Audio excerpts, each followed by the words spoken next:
औज़ुबिल्लाहि मिनश्शैतानिर्रजीम बिस्मिल्लाहिर्रहमानिर्रहीम अस्सलामु अलैकुम वरहमतुल्लाहि वबरकातुहू। Welcome to Quick Physics. आज हम फिर से प्रॉब्लम सॉल्व करेंगे। हमने पिछले वीडियो में हमने 1.3 तक प्रॉब्लम सॉल्व किया। आज हम 1.4 से आगाज़ करेंगे। तो हमारे पास यहाँ पे गिवन है चार जो हैं वो हमारे पास क्वांटिटीज़ गिवन है, हमारे पास मेजरमेंट गिवन है मैथ्स की। वो कह रहे हैं कि इन सबको ऐड करें और अप्रोप्रिएट प्रिसीजन तक आप इसको लेकर आएँ। तो हम पहले इनको ऐड कर लेते हैं। हम पहले इनको ऐड कर लेते हैं।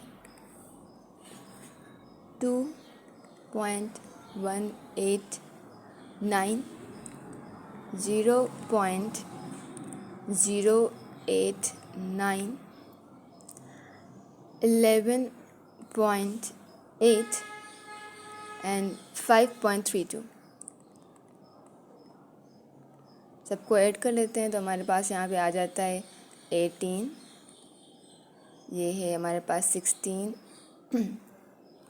16 प्लस 1 17, 18 19, ये हमारे पास 19 आ जाता है। ये हमारे पास आता है 10 13, और यहाँ पे 3 4 5 6 7 8 9, और ये हमारे पास तो 19.398 हमारे पास केजी मैथ्स आ जाता है। वो कह रहे हैं कि अप्रोप्रिएट प्रोसीजन तक इसको लेकर जाएं। तो पहले सिग्निफिकेंट फिगर्स देखेंगे सबके, यहाँ पे ही गिवन है। इसके हमारे पास 4 सिग्निफिकेंट फिगर्स हैं, इसमें हमारे पास 2 सिग्निफिकेंट फिगर्स हैं, इसमें 3, और इसमें हमारे पास 3। तो सबसे लोएस्ट सिग्निफिकेंट फिगर्स तक हम आंसर को लेके जाते हैं। तो यहाँ पे 2 हैं, तो हम इसको 19 kg लिख लेंगे। आंसर में 19.4 है, पता नहीं क्यों 3 सिग्निफिकेंट फिगर्स तक रखेंगे, लेकिन यहाँ पे सिग्निफिकेंट फिगर्स जो हैं वो 2 होंगे, 19 kg होगा। ये इसकी अप्रोप्रिएट प्रोसीजर होगी। दूसरा हम देख लेते हैं, यहाँ पे जी की वैल्यू फाइंड करनी है हमें। बस यहाँ पे फार्मूला गिवन है। लेंथ जो है हमारे पास वो बॉब की है 100 सेंटीमीटर, जो कि 1 मीटर्स के इक्वल है। यहाँ पे हमारे पास लेंथ की लीस्ट काउंट गिवन है, वो है हमारे पास 0.001 मीटर्स। एक बार चेक कर लेते हैं। हमारे पास 1 डिवाइड बाय 1000, ये हमारे पास 10 इस तरीके से ही आएगा। और ये हमारे पास जो टाइम पीरियड गिवन है वो है 20 वाइब्रेशन का 40 सेकेंड है। तो एक वाइब्रेशन का किस तरह फाइंड करेंगे? 40 को डिवाइड 0.2 को डिवाइड कर देंगे 20 से के साथ, तो ये हमारे पास आ जाएगा 2.01 सेकेंड्स। ठीक है, तो ये हमारे पास 2.01 सेकेंड है। और हमारे पास जो इसका लीस्ट काउंट है उसको भी 20 से ही डिवाइड कर देंगे। अगर आपको याद है तो इसको भी 20 से डिवाइड कर लेंगे। 20 से डिवाइड करने के बाद जो हमारे पास आंसर आएगा वो 5 × 10⁻³ सेकेंड्स आएगा, जो कि है 0.005 सेकेंड्स। ठीक है, तो ये हमारे पास दोनों की वैल्यू आ गई।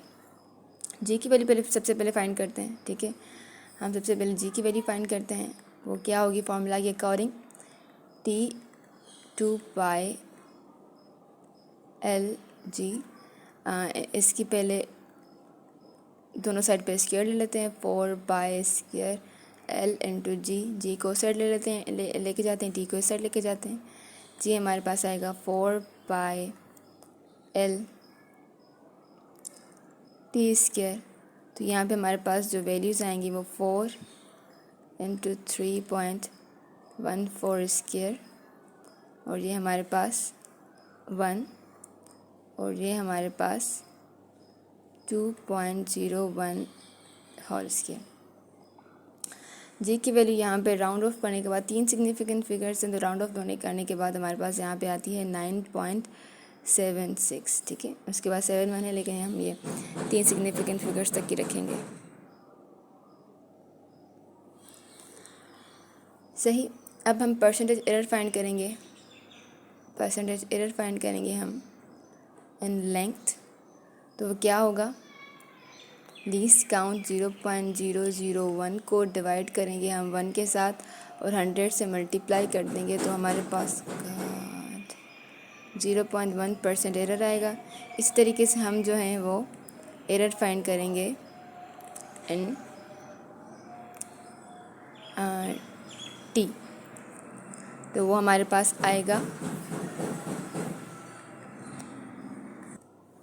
हम टी का जो एरर है वो फाइंड करेंगे, वो होगा हमारे पास 0.005 और उसको हम डिवाइड करेंगे 2.01 के साथ, 100 से मल्टीप्लाई कर देंगे। हमारे पास जो एरर आएगा वो आएगा 0.2% और इसको हम 2 से मल्टीप्लाई कर देंगे क्योंकि हमारे पास जो आंसर था उसमें टी, जब हम जी की वैल्यू फाइंड करे थे तो वो हमारे पास 2 की पावर में था, तो हम 0.4 कर लेंगे। ठीक है, टोटल एरर हमारे पास क्या होगा? टोटल एरर हमारे पास होगा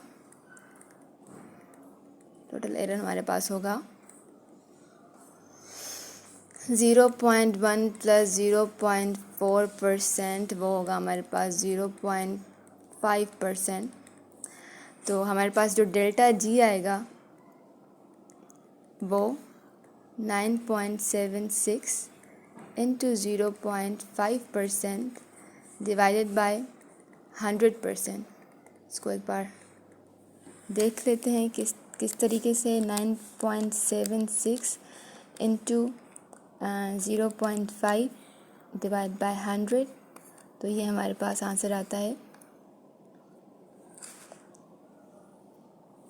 तकरीबन 0.06 तक।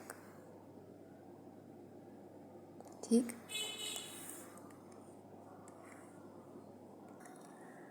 अच्छा, हमने यहाँ पे थोड़ी सी एक जो है वो क्या कर दी थी, जल्दबाजी कर दी थी कि हमने ये यहाँ पे 0.2 रख लिया था। कैलकुलेटर में जो है इसकी कैलकुलेशन जो है हमने बड़ी प्रिसाइज तरीके से लिखनी है, इस तरह 4, 8 तक लिख लेते हैं। ठीक है, और या तो फिर हम 4, 9 तक लिख लेते हैं। ठीक है, उसके बाद हमारे पास जो आंसर आता है ना 2 को मल्टीप्लाई करने के बाद, वो तकरीबन 9.5 आता है, 0.5 तक ही आता है। तो ये हमारे पास तकरीबन 0.6 ही बन जाता है।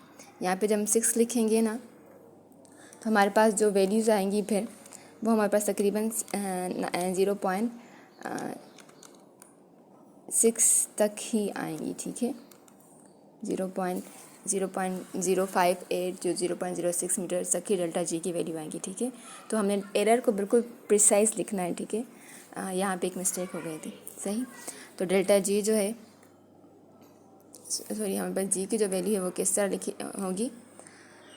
हमारे पास जी की वैल्यू होगी 9.76 प्लस माइनस 0.06 मीटर पर सेकेंड। ठीक, इस तरीके से हमारे पास जी की वैल्यू आएगी। आखिर सवाल देख लेते हैं। ये तो बहुत इजी है कि हमारे पास जी का जो फॉर्मूला है डायमेंशन से वो लिख लेते हैं। हमने पिछली वीडियोज़ में भी देखा हुआ है, एक बार फिर कर लेते हैं। हमारे पास 6 नहीं, ये हमारे पास 6 होगा। तो हमारे पास फोर्स का जो फॉर्मूला था वो था हमारे पास G into M1 M2 divided by R। हम G लिख लेते हैं यहाँ पर F R square M1 M2, थोड़ा सा जूम कर लेते हैं इसको। और फिर हमारे पास जो G की डायमेंशन होगी वो होगी F की डायमेंशन M L T-2। हमारे पास R की जो डायमेंशन होगी, ये हमने क्यूब क्यों लिखा हुआ है, ये स्क्वायर है। R की डायमेंशन हमारे पास L2 होगी। हमारे पास जो M की डायमेंशन है वो 2 होगी, तो ये कट जाएगा। हमारे पास G की वैल्यू वही आएगी जो हमने पिछले बार लेक्चर में देखा, -1 L³ और T हमारे पास -T। ये हमारे पास G की डायमेंशन है। ठीक है, मतलब यहाँ से हमें क्या पता चलता है कि बेसिकली हमारे पास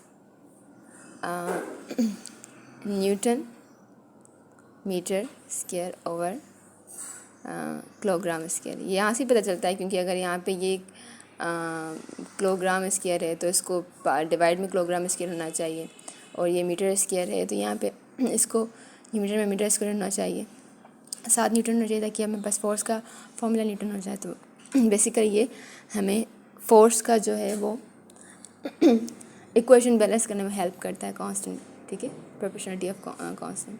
आज वीडियो में इतने ही सवाल थे, मिलते हैं दूसरे वीडियो में नए सवालों के साथ जो बाकी बच गए हैं। तब तक के लिए अल्लाह हाफिज़।